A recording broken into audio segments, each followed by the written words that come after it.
Yes, we'll just get ready to go now in a second. Hopefully we're good. Are we good? I don't know if we're are we good? I don't know. Are all the cameras on? I think I can see everybody, so I think all the cameras are on, so although I now can't see. Oh.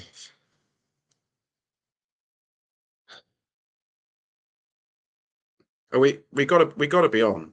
Are we on? Are we in focus? Is Adam's picture doesn't look in focus. Are we definitely in focus? Mate, you're live. Are we? I thought we were. Oh.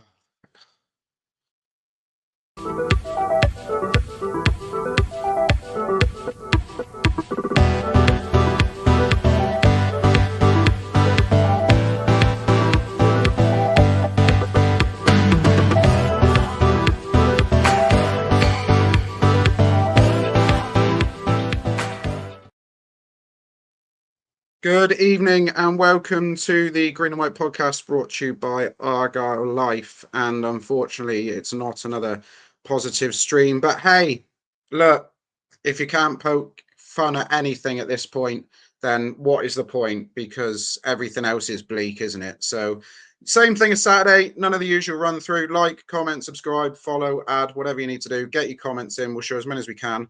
45 minutes roughly tonight is what we're on. Sam down. Plymouth Argyle 0, Leyton Orient 1. I'm joined by John and Adam as well, by the way. But Sam, this is what, 10 minutes? Yeah. Firstly, to reply to somebody saying I'm wearing the same top as yesterday. It's not actually it's the jumper that overlays my top. I think that's acceptable to wear 2 days in a row myself. Anyway, yeah, what can you even say at this point? I feel like a stuck record, repeating the same stuff time and time again, quite frankly. Once again, the first 20 minutes, we were very, very bright. We absolutely, in the first quarter of the game, first half of the first half, however you want to word it, with a better team. Looked categorically more like scoring. We had a few decent chances. And I think that Tegan Finn was right. I'm gonna jump in straight away. Did we categorically look like scoring? I think we had some good chances. Like about the relay, there was the one where Such made a good run down the right hand side. He had a nice little 1-2 with Tegan Finn. Nice little interchange, put Such back into a good position, edge of the box. By far and away, the best chance is the one where Richie found Caleb Watts in quite a lot of space, middle of the area. Maybe not should have scored, but certainly very much could have scored. He had quite a bit of room, quite a good shooting position, and he just found the arms of the goalkeeper. And then there was the other one that very good pressing from Finn, won the ball back. Admittedly, he gave it away in the first place, but then he won the ball back and pressed and managed to get it to Mumba, who, rather than finding Benarouz, was overlapping brilliantly, shot on goal. And that first 20-25 was about as good as it got for Argyle. Orient then gradually got more and more into the game. They had we had a bit of a let off from the corner. I think it was Galloway completely lost his man, and it was headed, I think, just over. Set first half that started with some promise, like I say, some good interplay and some good chances, or some at least reasonable chances. Then became flatter and flatter as we went on, and I think by half time we were ready for half time to come, because Orient were getting on top of the game in the spell before half time. We come out second half and we're thinking, no, is it one of those we've actually had a bit of luck? Has half time come at the right time and we can go in and reset and come out better again? No, not at all. Orient again were much stronger at the start of the second half. They looked more like scoring, and they did. Ball over the top. Boateng, who won man of the match, and I do feel, for what it's worth, was one of the better players. Was a bit lax in his marking in that moment. The player plays the ball over the top, bounces once, bounces twice, bounces right between the centre backs. Galloway should probably get throw his body in the way of it. falls to their man, one-on-one goal. After that, there was that horrific moment where I genuinely can't remember who it was. I've not watched the highlights closely. I've had a bit of a busy day. I think it was Watts who just skived the ball back about 30 yards backwards into his own half. That nearly was 2-0 immediately after, and that was just a complete shambles. And what really made me genuinely quite angry was the response to going 1-0 down, because it's become a recurring theme now. Each and every one of the 4 league games. Yes, we QPR in the cup, we avoided it, but in each of the 4 league games we've had, we have started well, we have gone behind, and after going behind, we have been abjectly poor. That's now 4 league games in a row that's happened. I'm sorry, that's not just on the board. That's not just on the budget at this point. That's a problem within the squad. Whether it's the coach, whether it's the coaches, whether it's the playing staff, mixture of all the above. How relatively well, look, we still weren't at 1970s, but still we only probably worked their keeper once, which was the Watts chance. We didn't create a great volume of chances at all, but from being better, from at least looking the better team, I think, certainly for the first, 2025, to how our heads dropped after 1-0 was shambolic. And, we've said a lot about the board. We're probably going to have another moan at them again tonight. And we'll talk about the chance that kicked off and how toxic that's getting. But I'm sorry, that itself was not on the board, how we heads dropped. That is a squad playing with absolutely zero confidence, zero self-belief. And as Tom Cleverley himself said, afraid of losing. Unfortunately, you're the one who's got to fix it, Tom. And I know you were sold a bit of a pipe dream with Sam. Just quickly, the good news though, the silver lining is that for a team who look afraid of losing, they're really good at it. Yeah, very good.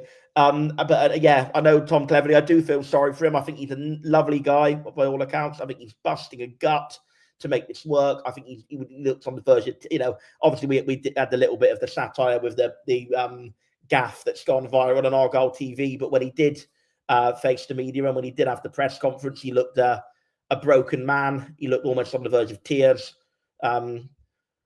Yeah, I know he's got maybe not the most cheerful resting face at the best of times, perhaps it might be fair to say, but he did look genuinely despondent, and I feel despondent for him, because I can't doubt his effort, I can't doubt his commitment, I can't doubt his work rate for the club. I know he works from dawn till dusk really for this football club, and I know that. I know he's always the first one in the door at home park, but he has to shoulder some of the blame at this point, quite sadly, for not reverting to 3 at the back, for the subs he's making. I know he didn't have many to bring on, fair enough, but in some of the other games the subs have been odd, to say the least, and just the lack of ability to pick the team up after going behind is gut wrenching. I'm sad more than angry at this point. I am angry, don't get me wrong, but I'm sad more than I am angry. Just watching all of 6 years of work, it's going completely up in smoke, and we are headed for League Two. I'm just going to say, I'm not even going to say we might go now. We're going. We're absolutely going, in my opinion. There's this is rotten from the top to the bottom. It's rotten in the squad mentality. It's rotten in the quality of the squad. I think this is the League Two squad, to be honest, and I think we're going down. I hope I'm wrong. Obviously, there is a way we don't, and we'll maybe come to that later, but I'm probably waffling too far off the topic. I'm not happy at all with another very disappointing night, and that's my summary. Would you take any solace from the fact that our first game in League Two will, in 20 years, be a quiz between yourself and Ali McCoist? Yes, all of those who do want to see it, Argyle Life have tweeted out the clip of me going head-to-head with Ali McCoist on my knowledge of Argyle games, which is well known at this point, against Ali McCoy's knowledge of Rangers games that he himself played in. If you want cheering up by watching my ridiculous framework, it's all. And put it this way: I did not have Ali McCoist comparing Sam down to Stephen Hawking on my bingo card for 2025, but there we go.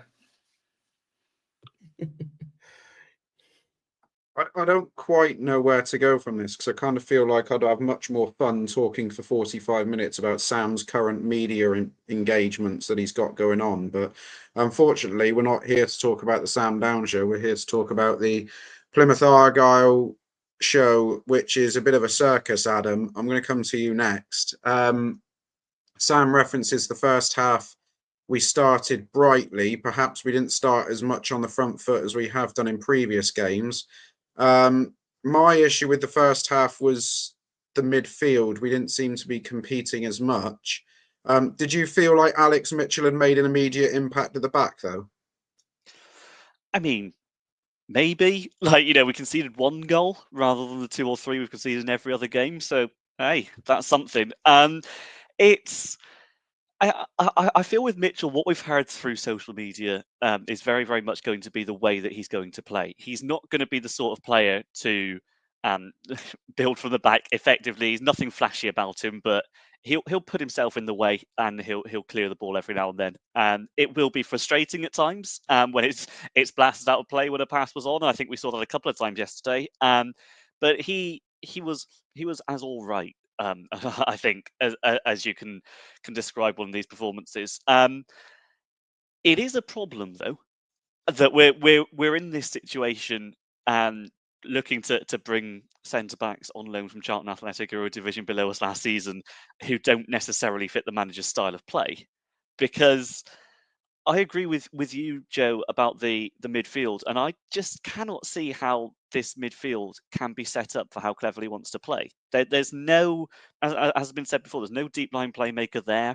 There's no technique in the midfield. It really feels like we're set up to kind of run around, put ourselves about a bit, as a Miron Muslic midfield would look. And I can understand that for a little while we were building a squad for Miron Muslic, but that was by the end of May. We've had 3 months, or the best part of 3 months now, to build a squad for Tom Cleverley, and we've really struggled to do that. And I feel like Mitchell's perhaps a symptom of that. He will impress. He will do things well, and he's obviously something we needed based on how our defence was looking. But in terms of squad building and squad balance, it's another one that it was born out of necessity. If Tom Cleverley had free rein from the start of the summer and said, "Get me a centre back," I don't think Alex Mitchell would be near the top of the list.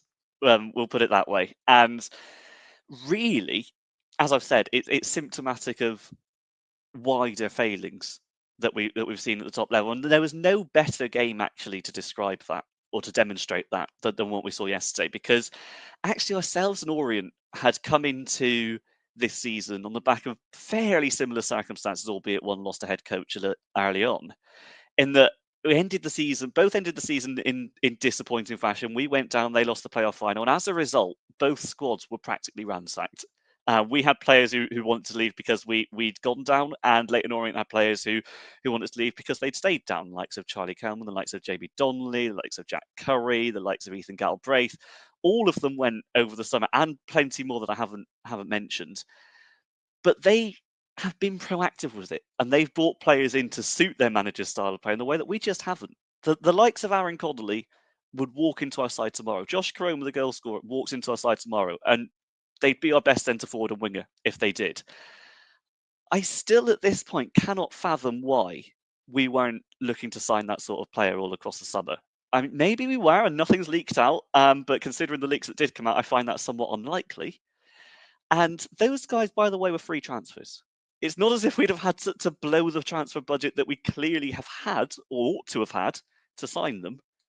They went to Leyton Orient on free transfers, and there's 1 or 2 examples there in Orient squad. There's going to be a plethora of examples across League One of players who we could have signed and just didn't for whatever reason, be it budgetary, be it strategically, whatever. And to circle that back to the question as it was asked, that's where I think Mitchell is now. I don't think he's a bad player.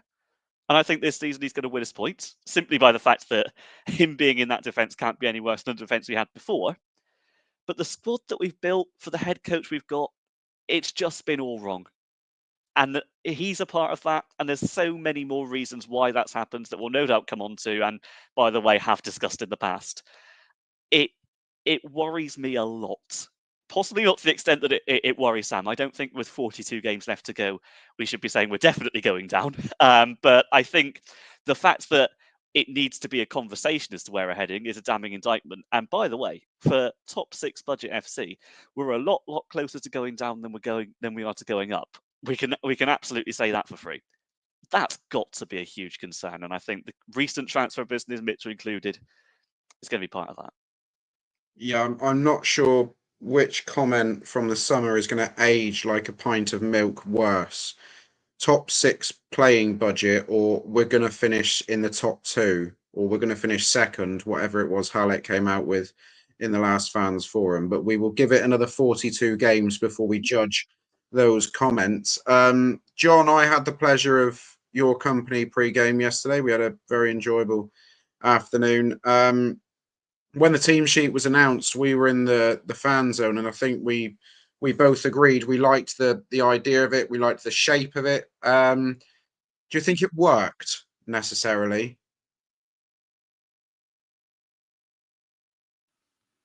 Would work if I unmute. Well, no, it didn't work because we lost the game. I did like it. I felt like it was a sort of creative attempt. I mean, Cleverly had sort of said at his pre-match press conference, even quite explicitly, that we were going to keep rotating, we were going to make changes, and it was going to be a case of, when it sort of finally clicks, that's when the music will stop, and players who are sort of in their positions or in the starting lineup at all will stay there, and it'll be consistent. Which I think obviously is this kind of coded way of saying that he doesn't really know his best team. So I quite like the fact that he didn't just sort of play the same team that lost on Saturday. Some managers will just sort of insist that everything is going fine. I guess you could make a case that sticking to your guns even in defeat is, a principled thing to do, or shows that you're not panicking and that changing things willy-nilly seems aimless. But I think we discussed, some of the changes that he made, and they made sense. Joe, you and I, before the team sheet came out, had said maybe a bit of a wild card, but what about dropping Caleb Watts into the midfield too, just to give us a bit more sort of forward-facing dynamism in there? And that's what he did. I didn't think Watts had a great game, but I don't think that's because he can't play in that position. And that sort of, quarterback role almost, I think, is something that could suit him. Ibrahim and Boateng, I think, are players who, there are disagreements to Boateng's ability on the ball. I think they're both players who are whose strength lies more in breaking the game up rather than driving forward. And I felt that Watts' performance last night wasn't great, but it wasn't because he looked out of place in that position for me. It was more just sort of technical aspects that it wasn't his. Not going to sort of sit here and pile on him because he's been one of, if not our best player this season so far. So I quite liked that. I think we were all excited to see Tegan Finn thrown in. He didn't have a great game, unfortunately. Obviously, he is still very, very young, so that doesn't really mean anything. Whether that just tempers the excitement about him as someone who's going to kind of be the answer to our problems at this age. If it does do that might be a good thing. But obviously, someone who is going to be around the first team squad. Maybe that start came a bit early for him. He was still involved in probably 2 of our best 3 chances, though, John. Sorry, he was still. He didn't have the best game. I agree. He was still involved in 2 chances. That's true, and he clearly got unbelievable ability. And then obviously Mitchell coming in alongside Galloway, and I actually, I don't know if I disagree with that because he said Mitchell will make a difference. I think Mitchell looks like exactly what we need. Which is, is he the sort of signing we'd have made a month ago? No, but we're in a different context now, and that context is we're unbelievably fragile defensively, and those players who we've had at the back, one in particular whose name doesn't need to be mentioned, who just radiated whatever the opposite of confidence is out through the rest of the team. And I think that actually just getting someone in who can play that sort of Katic role, like, Katic I didn't think was as good as Maxi in the back end of last season. I think you'd be hard-pressed to find anyone who thinks that he was, but what he did do was get his head on things, break up play, and he was sort of a leader in there. And I felt that's what Mitchell did last night. Is he the most technically gifted player you'll ever see? No. Did he actually have some nice touches on the ball when he had time to have those touches? Yeah, I think he did.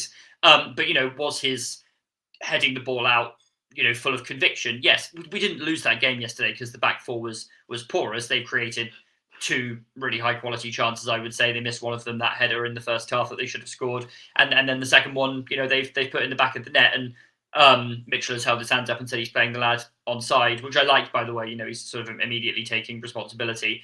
But but otherwise, actually the failure of yesterday was very, very clearly up top. If we had put in even the attacking performance we did against Barnsley, or even in the last 20 minutes against Lincoln, I think we should have been out of sight at half time, really, if we'd sort of played with that attacking intensity. I think Orient, as good a team as they are at this level, were there for the taking. So, Mitchell coming in straight away, cleverly said he would improve us overnight, and I think he did. That might be more of a reflection of the previous centre-backs than him, but I actually thought he had a pretty solid debut, that mistake aside. And he looked like a leader as well. I think I was not on the right end of the ground to see it that up close, but when the players were in the huddle at the beginning, it looked like he was beckoning people to come over and join the huddle. This is a bloke who's been in the building for less than 48 hours. Again, taking responsibility in his post-match press conference. So I thought, yeah, it can be brave to throw players in who's just come in, but I think he again, not flawless, but he gave us that kind of confidence in the back line, which has been sorely lacking. And so that is a positive to come out of it. The defensive side of things looked a lot better. But, going forward, it was clearly not good enough for all the reasons we've discussed.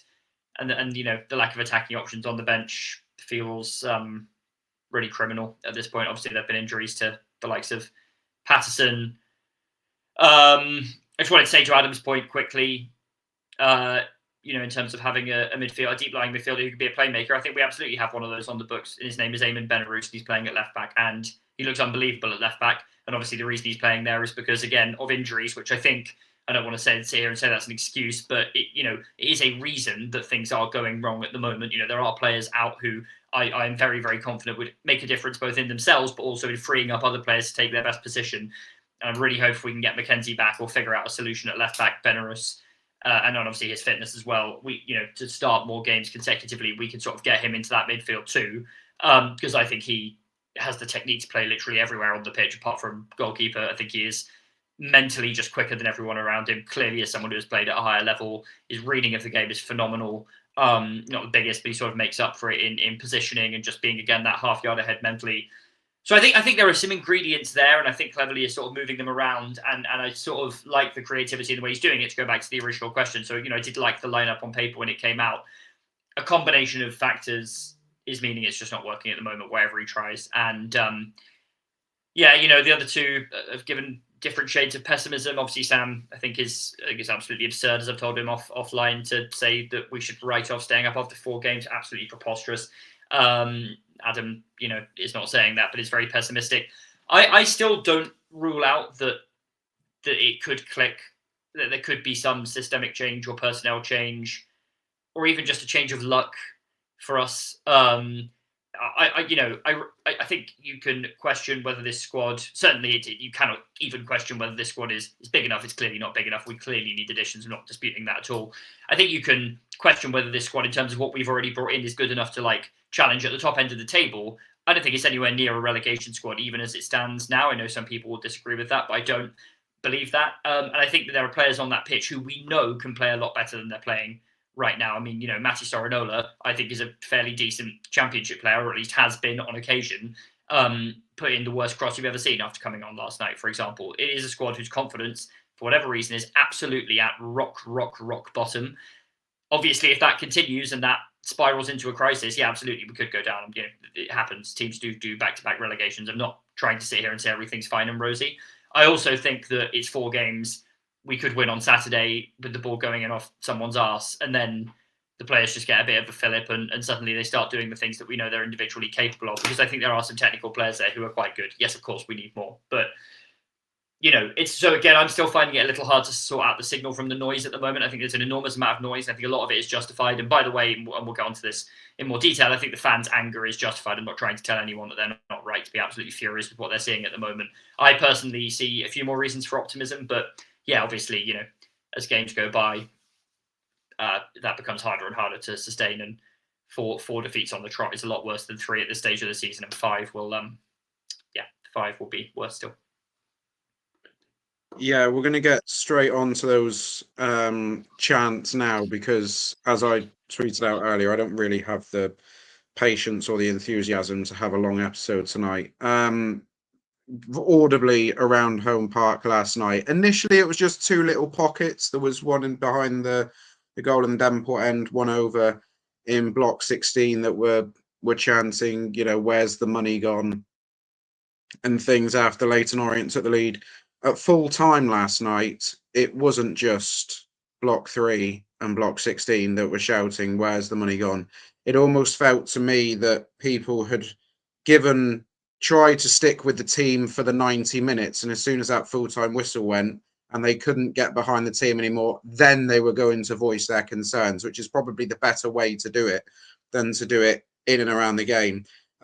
Free for all, lads. I've got a pretty strong rant I want to have about this, but I'll have it once I've heard from you guys.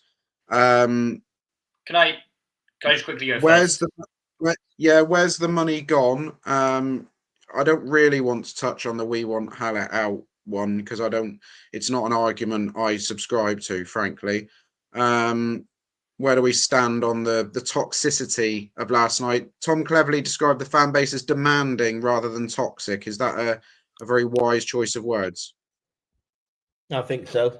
If he comes out and says we're toxic, that's going to make the situation 10 times worse. I mean, that was a very diplomatic answer. In response to the comment that coming up on the screen, I certainly did not chant Hallett out. I won't comment on whether I joined in with "Where's the money gone," but I certainly did not chant Hallett out. So that's a yes. All right, fine, yes. But you know what? The thing is, at this stage, it's a valid question. It's a completely valid question. I think we're not getting clear enough answers. It's my honest view on the matter. Because I know we've had this line about how, it's to cover the losses we're projected to make. And what I still don't get, and how I broke it down, Adam's broke it down, Ben, obviously not on the pod tonight, has broken it down, how we are making the level of profit we are and are supposedly on track to make huge losses. And the point that Ben keeps making, I'm going to hammer home, because I don't think a lot of people have really maybe thought of it this way. If we're making massive losses on asset spend, that's not really any more sustainable than making massive losses on player spend. And if we go down to League Two, which is looking, I think we can all agree it's certainly possible. Perhaps we're differing on how likely or otherwise it is. We can all agree it's a very real threat. It's certainly more likely to go back up to the Championship. I think we can all agree on that. Under that scenario, what's that going to do to the club's finances? Season tickets are going to drop off. Commercial revenue is going to drop off. Ticketing revenue is going to drop off. Argyle TV subscribers are going to drop off. Merchandise, shirt, food sales are going to drop off. That's going to be financially disastrous for the club. Deleterious or deleterious, however I pronounced it on last week's pod that John mocked me for. So ultimately, yes, I think at this point, and yes, maybe, chatting in the game wasn't the wisest idea. A lot of red mist, a lot of hotheads. I get that fully. But I think it is a totally valid question at this point of time, because we see, if we, I am just, I don't doubt, I don't think anyone's lying. I don't doubt that we were allocated a top 6 budget at one point of time. I think what's happened is, for some reason, some of that budget's been divested elsewhere, and it's changed since that was said publicly. Because I cannot believe that anybody can be this incompetent that we're not managing to bring players in with a top 6 budget. I find that genuinely impossible to believe, quite frankly. And if someone can come out and say, no, you're wrong, Sam, we do still have a top 6 budget, then in that case, there have to be very, very serious questions asked about the people who are attached to spending it. And ultimately, even if our budget is, maybe by a narrow margin, 6th best or 7th best in the league, with the levels of player sales we've had, I still think the question has to be asked, why isn't it, with respect, why isn't it top 2 or 3 in the league? I get being behind Luton, parachute payments, 100%. I get being behind even Huddersfield. They've got a billionaire owner, or certainly, upper end millionaire owner, very high spend. Cardiff haven't really spent anything. Bolton haven't spent huge amounts. We could be top 3 budgets in the league for sure, with the level of player sales that we've received, which absolutely dwarfs probably any other club outside the Championship, and probably dwarfs actually most clubs in the Championship in terms of recent player and managerial trading. As we've mentioned many times, I'm not going to go over the whole list of them again, because otherwise it's just going to become too repetitious. But to justify that chanting, again, maybe not in the game the best idea, but to justify that chanting, it's a totally valid question. Where is the money being spent on, and is it responsible to be running at such enormous losses? If Morgan Whittaker had done his ACL, or if Muslich hadn't have gone and we hadn't have got the million odd for Muslich and his staff, then we'll be running at a huge loss. That's not sustainable. I'm sorry. The big selling point of this ownership is that they are sustainable, and I believe that they, mostly have been. But that's not, if we are genuinely having to sell players at an enormous amount and not afford to reinvest any of it, that is by the very definition not sustainable. Because if we then can't sign new quality players, there's going to be nobody to sell apart from maybe, Tegan Finn and maybe Mumba. We've got no one left to sell because no one else is any bloody good, quite frankly, or certainly not good enough to warrant a sell. So that is not sustainable. It's a bad strategy. Did I maybe get a bit carried away in the heat of the anger during the game? Maybe. But I think absolutely chanting it at full time was valid. And the one thing I actually didn't chant was we want Hallett out because, firstly, for someone to come out, there has to be somebody else to come in. And secondly, I think it's a bit of a pointless statement because Simon Hallett himself is Hallett out in the sense that he said he would quite gladly sell the club if the right offer were to come about. So I think, Hallett out is a generic statement. I mean, you could certainly argue the time has come for Simon Hallett to step down as chairman, but you can be owner of the club without being the chairman of the club. So, I'm not at the stage where I'm chanting that yet. But we'll see. I think it's a bit. I think that's a little bit previous. It's a little bit premature, and I don't really support it. I can certainly, even with that particular chant, I can certainly understand the frustration, even if I didn't join in and didn't endorse it. But I think it's sad more than anything, and I know I'm rambling a bit, so I'll wrap up. But it's sad that Simon Hallett, as somebody who has put a great deal of emotional investment, mental investment, time, money, effort, hard hours into the club, who has been an Argyle fan genuinely all his life. I do believe that, who I think genuinely does want the club to do well. It's so sad that it's ending this way, and I think it is ending. I think he's going to sell the club, and I think in some ways that might be the best thing. But also, what state is he selling the club in, and who on earth is he going to sell to? It may be that we have a great owner come in who's going to put a lot of money in, but we're from a starting point of League Two, and if that's the case, where we've done the whole circle back to his first full season, and all that work has gone up in smoke, and it is very sad. And I think the first thing he's got to do, quite frankly, is get on the first flight he can from New Jersey to London Heathrow, get on a train down to Plymouth and sort it, because this needs leadership. This is kind of Dunkirk 1940 for Plymouth Argyle at the moment. We are on the precipice. We need to reevaluate, reassess, and completely divest money back towards the playing squad. And this is my final point. I'm coming into land now. I'm not writing it off in the sense that I think it's impossible we stay up. Far from it. I can very easily see a trajectory whereby we do have a course correction, we do bring in the players, and we stay up. What I'm saying is, do I believe, in my honest prediction, my honest opinion, do I believe that the board of directors and the chief executive of this club are going to take the action necessary? No, I do not. So it's not impossible. My prediction is that we will go down to League Two. I think that's more likely than we stay up. That's what I'm saying. And I hope I'm wrong. Thank you. Thank you for clarifying that we could make up the 1 point deficit that we currently have to scale after 4 games in a theoretical world. That's good to know.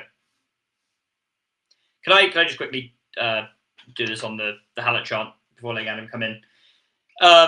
Yeah, I did not chant the Hallett out chant. I think I have a more favourable view of him than even others who are not singing that. I think he's done amazing things for this club, and I also think that a huge number of football owners are total charlatans with poor motives, and you only really have to look at what's happening at Sheffield Wednesday. I mean, yeah, that seems like an extreme example in the modern sense to know that actually having a good local owner who tries to run the club sustainably and isn't totally insane and a megalomaniac is a good thing. So I want to put those cards out there now.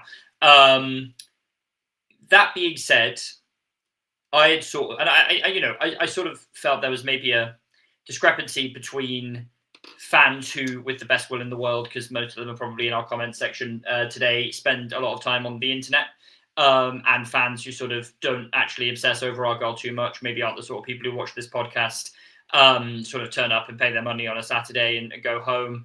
I sort of assumed that there was probably quite a big gap between those people on the question of the Hallett out of it all. I was, and when Sam, has come back from away games previously saying, there was a big chant of Hallett out today, it was audible. I'll admit, I've often rolled my eyes.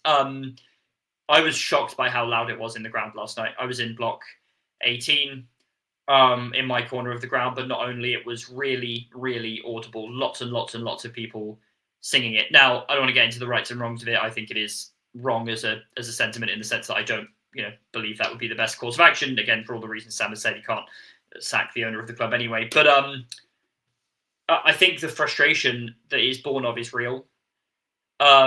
And I think Hallett needs to realise that this is, if he didn't before, that this is not just a pocket of, people who spend too much time on X.com. This is clearly a significant portion of the fan base who are feeling angry, whatever their views on him staying or not. This is the way they're choosing to express that.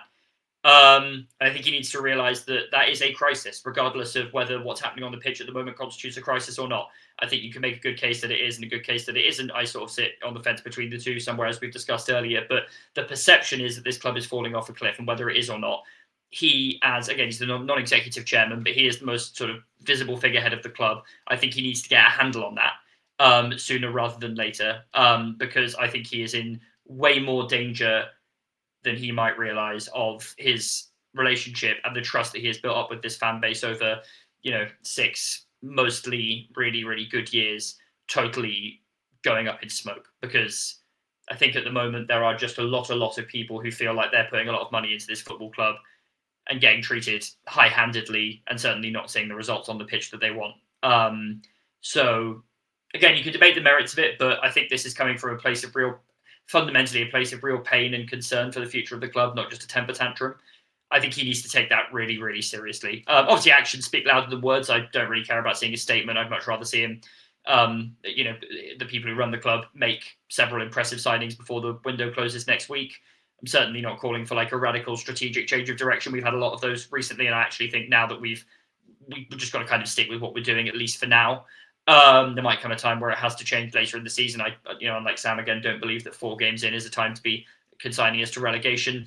But I think something, actions, words, some combination of the two, needs to happen, to try and start rebuilding that relationship with clearly a lot of fans who are absolutely despondent. Again, I'm not weighing in on the rights or wrongs of it particularly, and again, I think it's wrong to some extent, but I really understand why people are hurting so much right now, because this sucks. It really, really sucks. And leadership involves getting a handle on that and trying to put a little bit and engaging. And I don't think he's doing enough to do that at the moment, and it would be nice to see more.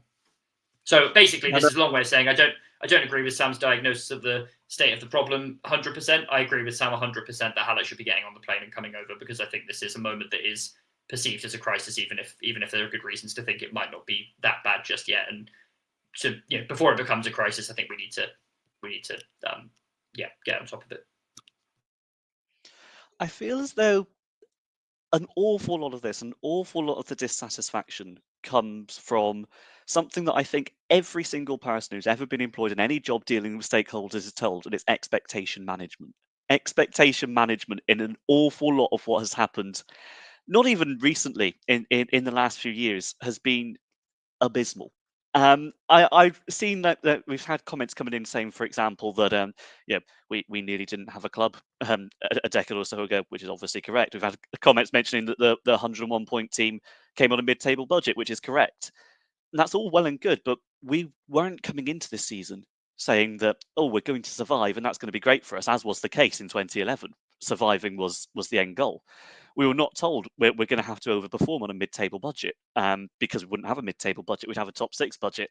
Saying all of these things and that not being delivered when, as we've said in the past, season tickets are as expensive as they've ever been, the club's making more money, there's income coming from us as supporters who are paying a fairly sizable chunk of our own incomes to go and see this, and getting worse results than we have in the past. And the expectation management with all of that in mind has not worked, and people are showing their discontent. I mean, I'll say I joined in with the "Where's the money gone" chants. I did not join in with the Hallett out chants, for reasons I think actually the two guys have covered really well. I absolutely think it's a valid question to ask where the money's gone, for literally what I've just mentioned with the expectation management. Where's the budget? Where is our season ticket money gone? With Hallett, I've always kind of used the same line of, I've never wanted him to be gone, I've wanted him to be better. because I look back at 2023. One of my favourite moments was standing in the away end at Port Vale, chanting "There's only one Simon Hallett" as he came out with the trophy. I would love nothing more than to get back to those days. But I can appreciate why people think that's now irreversible, and I can totally appreciate why people are letting out their anger in this way. And I don't necessarily think that there's an argument, or there are some arguments against it, which I think don't hold water. That you're standard. Oh well, I mean, why don't you invest your millions in it then? I mean, obviously I can't do that. I'm not a multi-millionaire. But if I was, I'd like to think I could buy the club and make a better decision than, I don't know, hiring Wayne Rooney, for example. So there's a lot of concern that's justified. I think ultimately Hallett is a man whose heart is in the right place, always has been in the right place. And he genuinely wants what's best for the club. And that's a commodity that can't be that can't be taken for granted. It is the way I put it. For what John has mentioned in terms of Sheffield Wednesday, which, all that being said, I'm sure is giving him a great deal of life at the moment. But I think with the John, imagine, John enjoying the downfall of Sheffield Wednesday. You wouldn't believe it, would you? But there's other owners as well who are perhaps not that egregious and not going into the Chancery playbook, but who are just in it for themselves. And I've not thought that's the case with Hallett at all, to be honest. I think he genuinely does want what's best, but it's gone wrong, and it's coming to the point now where it could become irreversible. It could become the case that he loses far too much of the fan base that his reputation can't recover. As the lads have said, this was not a case of one or two fans voicing their discontent at the end of the game there. As much as I think none of us joined in on the Hallett out chants, there were plenty who did, and plenty who did with justifiable cause of how they're feeling at the moment. We're getting to a point where that may then be, as I've mentioned, irreversible, and he cannot win back that reputation. For, some of the decisions he's made have not helped. Of course they haven't. But as I've said, I appreciate this is a ramble now, but I'd love nothing more than to get back to the situation in 2023 where we all did feel united, we all did feel behind our owner, and we all did feel that he was going to make decisions in the club's best interests. I can 100% appreciate why people don't feel like that's the case anymore. And he needs to do an awful lot to fix that before it's beyond the point of no return. And I would say one very quick thing before Joe has his long promised rant. I agree with you. I think it's looking very perilous for Simon Hallett. I don't think it's completely beyond the possibility of repair or redemption. Absolutely. I do now think it is beyond that for Andrew Parkinson, and I think we need to start looking for a new CEO. Unfortunately, and again, I think he was Parkinson. Look, obviously not an Argyle fan in the same way as Hallett, so not quite the same emotional connection, but we still have to give him a great deal of credit. He was still absolutely part of our successful rise up through the leagues in terms of maximising revenue into the club, running a very tight ship internally, internal organisation of the club, and involved, admittedly part of a panel, involved in making the right footballing appointments. And actually, even more recently, he was on the right side of the Foster debate, because it's quite widely known that he wanted Foster gone way before Dewsip did. So he does deserve some credit, Mr. Parkinson. Unfortunately, I think the total omni shambles is the word I'll use of what's happened between the middle of 2024. He was very heavily involved in pushing the appointment of Rooney, as per John Percy, and just the general completely degrading standards of it, pretty much everything within the club. The recent, cock-ups that have happened in pretty much all areas, on and off the field. The fish rots from the head down. I think he's made all the wrong footballing decisions. I think he was wrong to push for Rooney. He was wrong not to fire Rooney earlier, or to recommend for the firing of Rooney earlier. I think he was wrong to push so heavily against rehiring Schumacher. I won't go too far on that one. And I think he was wrong to be the figurehead of this new footballing structure we've got, whereby we don't have a sporting director or a director of football. And obviously there's the issue of the PAs, which Finn and Ben have raised so many times as well. That in itself, I think, is an ethical failing. It's not necessarily a firing matter in terms of managerial competence. You know, maybe from an ethical point of view, you could argue it has been, but that on top of everything else, on top of everything spiraling on top of each other, finishing with this total shambles and disaster of a summer we've had in recruitment, incoming and outgoing. I think, unfortunately, and look, maybe even that I'll be proved wrong. Maybe Parkinson will stay and we'll sign 7 quality players and we'll do a run to the playoffs and win the playoffs and go up. Look, the pigs flying outside the window. Yeah, I do think I am now 99.9% sure that it is beyond repair for Andrew Parkinson.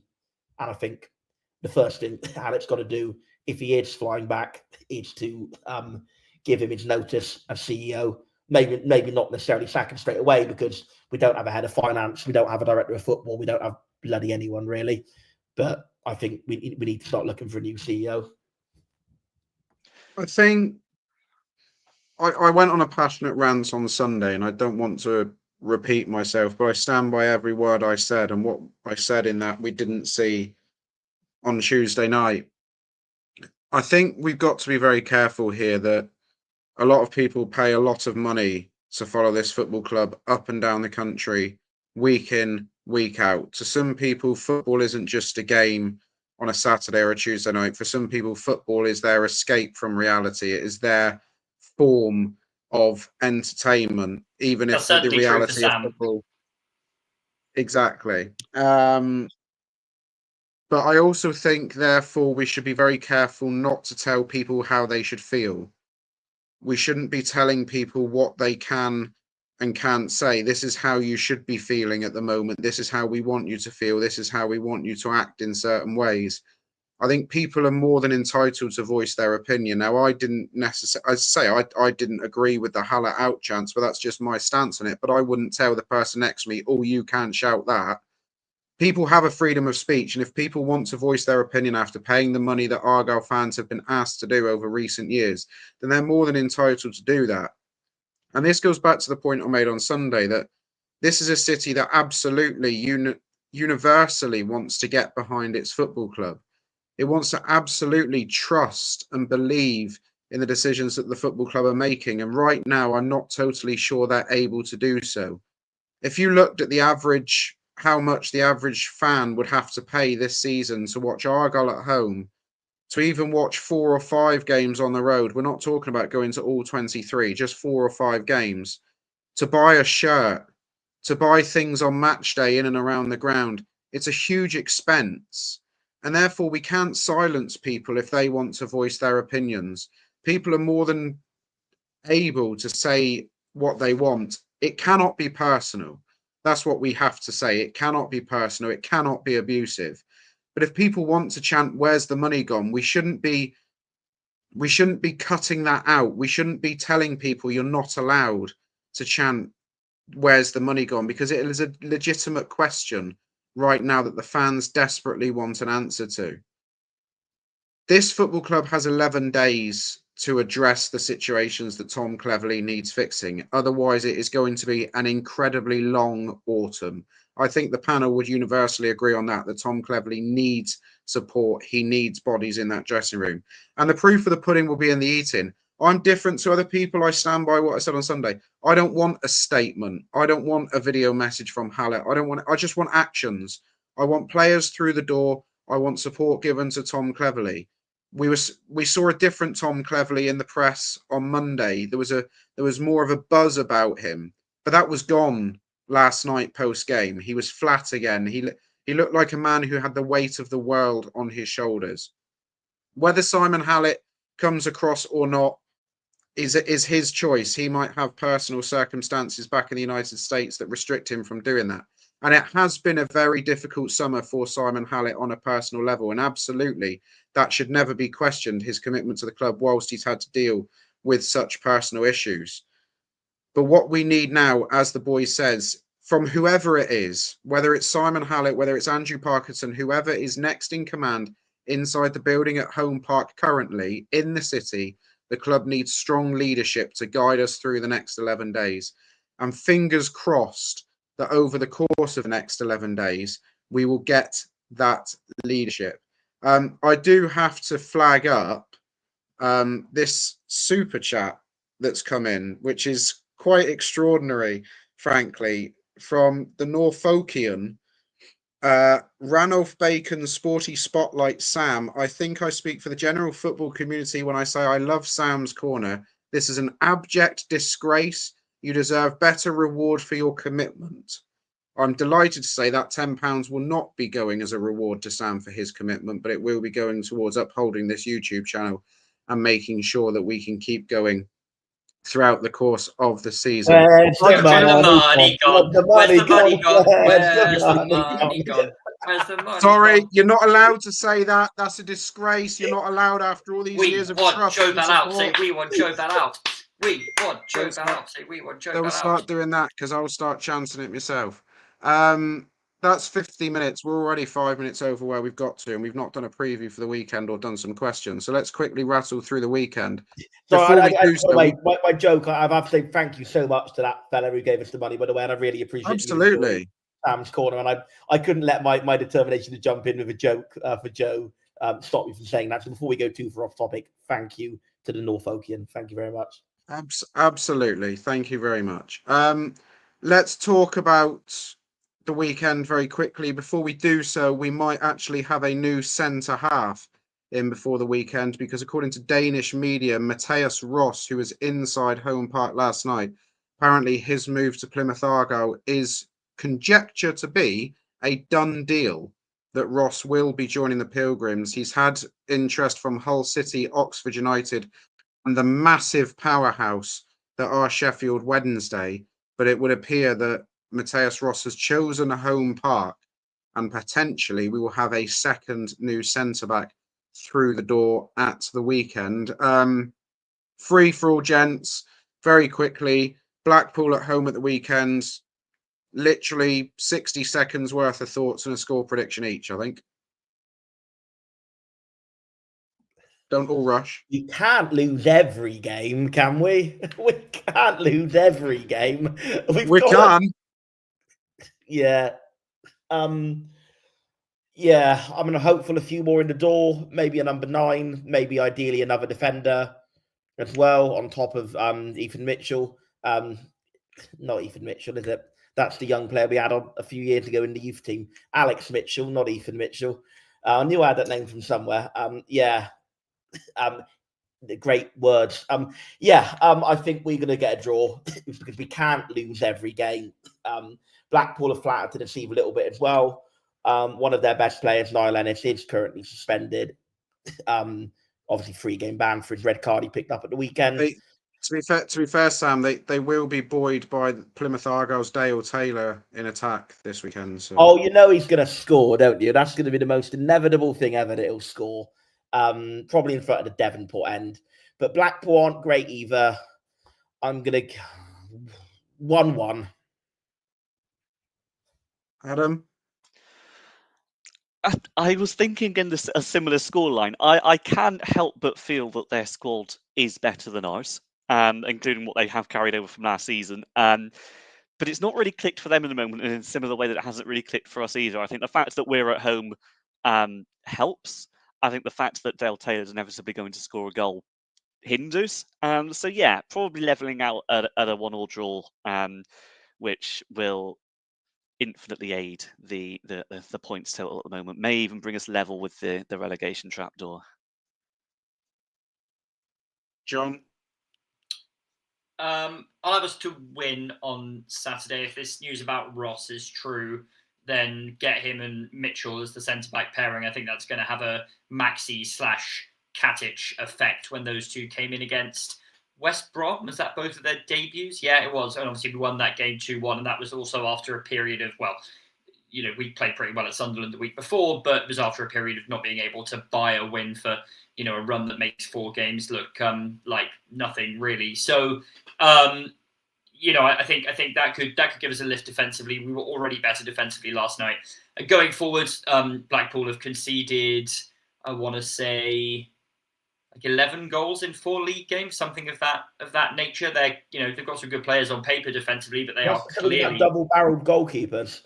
They are clearly struggling defensively. So if we can tighten up a little bit and we can just get into them and just have something that ignites a bit of confidence, I think we could get a couple of goals and win the game. So, as I've said before on these preview podcasts, we've been doing a prediction league internally, and I'm sticking with my predictions from that. So I said this at the beginning of August. I said we'd win this game 2-1.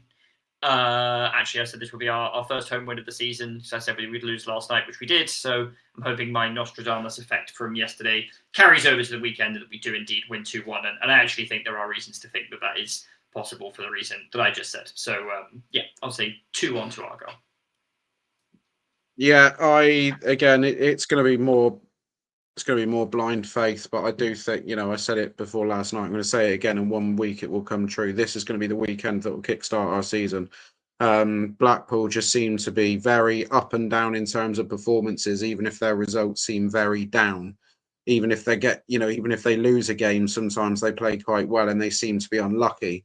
But when they're bad, it would seem this season they are quite bad. So hopefully we'll be able to capitalise on that. I'd be very excited if we can get Mateus Ross in before the weekend, and hopefully another player maybe in an attacking position, but who knows?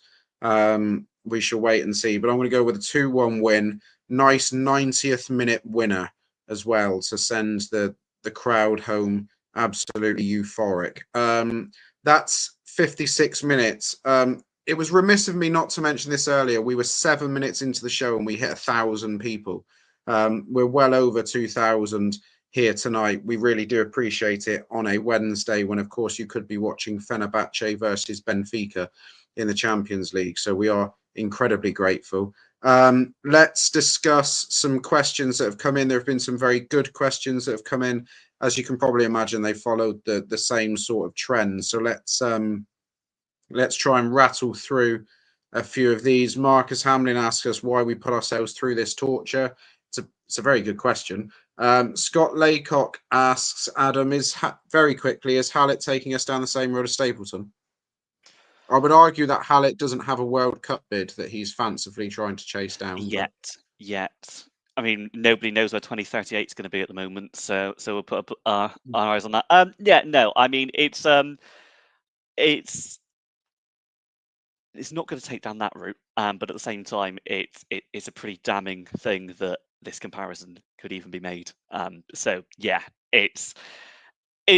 just another thing that demonstrates the frustration I think we all hold at the moment, even though we can be pretty sure we're not going to be out of business by the end of the year. John Lazy Lunatic on YouTube asked, what happened last night? 20 minutes of fantastic football, then we fell apart and resorted to hoofball. What is going wrong? Is it a lack of fitness? Is it Cleverley's tactics due to a lack of quality, or is it just basically a lack of quality? I think we don't know yet. And this is why I said earlier, this is where I'm really, really struggling in my head to separate out what seems like it is like a flashing red flag. Like we could actually go down. Red flags don't flash, do they? But red light, I should say. Or maybe if it's a flashy flag, it does. But yeah, I'm trying to sort of separate out what looks like that and what just looks like a team in very bad form. If we'd won our first 6 games and then hit a run of 4 defeats, yeah, people would be very pissed off, but you would say, well, we won our first 6 games. So, teams do go on bad runs, and when they do it at the beginning of a season, obviously that, without the context of having anything else to go on, can be very, very alarming. And again, there are reasons to be alarmed, and we've had this debate, and I won't reiterate it. I think the thing that we absolutely can say for sure is that these players' confidence is negative 100 at the moment. I think that is very visible, whether you think they're good players or not. You can see that there are players who are capable of doing good technical things who are not doing those good technical things. And, again, we're conceding the first goal in games. Sometimes that's early and it's terrible defending or a little bit of bad luck or a bit of both. Yesterday, we just couldn't get the first goal and it was stalemated for a long time.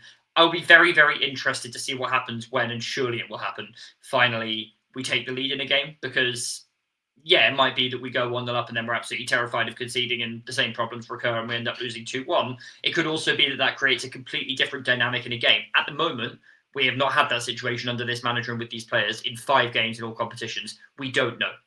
We simply don't know. So I think definitely it's a confidence thing. I think we can say that 100% for sure.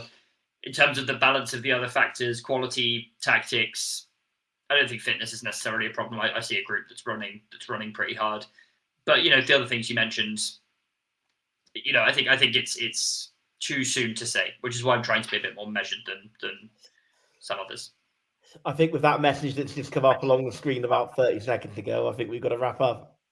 You Yeah, want to keep an hour? George, I'll try and keep this quick, George. Just a couple of one comment in particular that two people have come up with. Whether or not we can have an accurate breakdown of Argyle's ins and outs and how much money do we have when we release the financial statements, which I believe are due around September time. Because that's also something that Andrew Thomas has said, that Graham, friend of the pod, has been putting up some posts on Passotti about it, including club accounts, etc. When they come out, I will try my best to convene a panel who are wishing to talk about the general overview of the finances and things. So we will definitely take that request on board. And another question came in from P321Man1 on YouTube about the players that are currently injured. Can we have a breakdown of how long each one will take? We can quickly rattle through them. Joe Edwards is expected back on Tuesday against Swansea. Connor Hazard is looking towards the end of the month, so that's quite vague. It could well be Cardiff. I suspect maybe Stockport at home if there's no international cancellation, maybe more realistic. It's a similar sort of timescale, it would seem, for Jack McKenzie. Tom Cleverley said last week they were both on a similar trajectory. Freddie Asaka is probably going to be a week or two behind them. Jamie Patterson, we're still waiting for the results of the calf scan. I don't remember Clevs giving an actual definitive answer about his injury. And Pleggy is, I don't know, mid-October time, roughly, I would say, is probably a rough guess, because he's had pretty decent surgery, hasn't he? I mean, not that he would call it decent, but it's a lengthy I think you're looking recovery. at Christmas time, personally. Maybe Christmas time. Sam, and I'll save the last one for you. Do you share the view that the club seems to have lost its vision, values, and culture? It doesn't feel like the Argyle that we know and love. Yes. Excellent. That is as succinct an answer as Sam Dan has ever given. I think he's genuinely scared that George is not getting any dinner at this rate and just wants this wrapped up. Before we go, come on, Sam. George's fish has been in the oven for 24 hours. Come on. Before we go, PAFC Displays are down at Home Park tomorrow from 10:30, sorting out all their material stuff for any future planned displays. So if people are able to give up a bit of time, do get down there and help the guys out. I know they've taken a lot of stuff on social media this week about sorting out protest banners and things. That's not what the guys are there for. They're there to create a good atmosphere inside Home Park. They're there to promote the club support as passionately as they can, and they're not there to put out holla out banners and where's the money gone banners and things. That's not the sort of thing we should be asking them to do. So if you can support them down there at Home Park, then do so. I'm just trying to think if there is anything else other than this that I can delay George's dinner by, but I don't think I can, and I'm worried about what sort of comments will come in. And as Aaron says, we are already 17 minutes over what I said we would be doing. So, John, Sam, Adam, thank you very much for joining us. We will be back again on Sunday night for a post-Blackpool review pod. Until then, let's hope we don't have any more gaffes in the media. Let's hope that we can get a couple of players in before the weekend. Let's hope we can talk about a win this time next week.